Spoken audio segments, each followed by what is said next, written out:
హైదరాబాద్ లో సంచలనం రేపుతున్న బండి భగీరథ్ పోక్సో కేసు వ్యవహారంలో మరో కీలక పరిణామం చోటు చేసుకుంది. హైకోర్టు జడ్జిపై సోషల్ మీడియాలో అనుచిత పోస్టులు దుష్ప్రచారం జరిగిన ఘటనపై ప్రత్యేక దర్యాప్తు బృందం సిట్ను ఏర్పాటు చేశారు. ఇప్పటికే ప్రధాన నిందితుడు దామోదర్ను అదుపులోకి తీసుకున్న పోలీసులు మరికొందరిపై కూడా కేసులు నమోదు చేసి విచారణను వేగవంతం చేస్తున్నారు. ఈ మొత్తం వ్యవహారాన్ని జాయింట్ సిపి శ్వేత ఆధ్వర్యంలోని సిట్ దర్యాప్తు చేయనుంది. భగీరథ్ కు ముందస్తు బెయిల్ మంజూరు చేస్తే జడ్జి భర్తకు బార్ కౌన్సిల్ చైర్మన్ పదవి ఇస్తారని దుష్ప్రచారం చేశారు. దీనిపై ఈ నెల 16న చార్మినార్ పోలీసులకు ఫిర్యాదు చేశారు. హైకోర్టు రిజిస్టర్ చార్మినార్ పిఎస్ నుండి సైబర్ క్రైమ్ కు ఈ కేసు బదిలీ అయింది.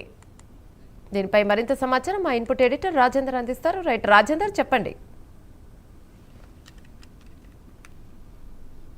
పోక్సో వ్యవహారంలో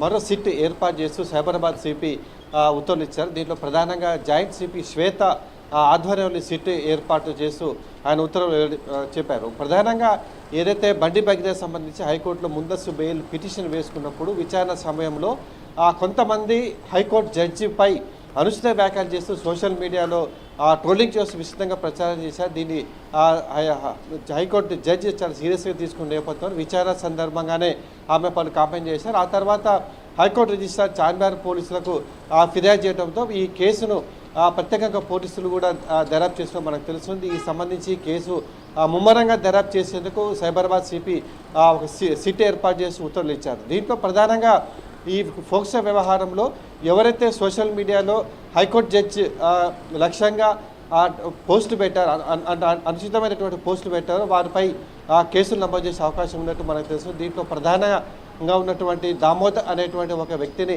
ఇప్పటికే పోలీసు అదుపు తీసుకుని మరికొంతమంది మీద కూడా పోలీసులు కేసు పెట్టే అవకాశం మనకు కనిపిస్తుంది. మరోవైపు అటు భగీరథని కస్టడీ ఇవ్వాలని చెప్పేసి కూడా పోలీసులు ఇప్పటికే పిటిషన్ వేయనట్టు మనకు తెలుస్తుంది.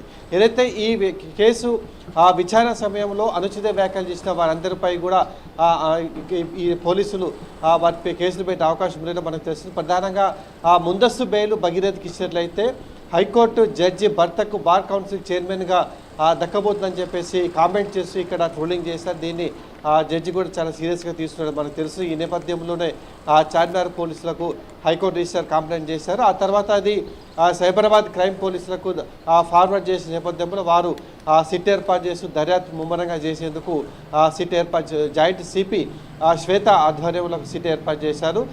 ఈ కేసులో ఎవరైతే అనుచితమైనటువంటి పోస్టు హైకోర్టు జడ్జి మీద అనుచితమైనటువంటి పోస్టు పెట్టారో వారందరి మీద కూడా కేసులు పెట్టే అవకాశం ఉన్నట్లు కూడా మనకు స్పష్టంగా తెలుస్తుంది.